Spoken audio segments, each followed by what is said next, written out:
one thing that's really amazing to me is that I grew up in a studio that's not very good because it's in such a small town. There's not any competition. Growing up in a small studio like that, there's a lot of toxicity and a lot of relational barriers, but it also allowed me to take dance classes because it wasn't expensive and I was able to go in on scholarship. So that opportunity, even though it, was sometimes painful, sometimes a little brutal with how my family was dealing with the dynamics of the studio owner and all these things. My senior year, I realized I want to take this seriously and I want to be a dancer. I want to continue this into my college career.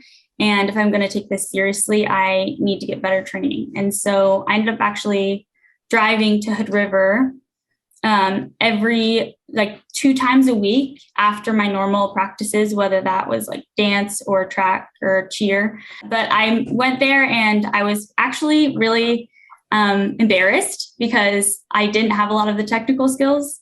And I then was able to learn them even in an environment where I was with younger people, like they were just a few years younger than me, but it felt a little humiliating. But it ended up helping me because it prepared me for what was going to happen in college, which is you're going to be not as good as everyone else, which I don't think is really told a lot at Goldendale because it's such a small place. And so it's easy to shine because if you work hard, you're going to stand out, and that's awesome. And I think that everyone who does that deserves their spot in the spotlight.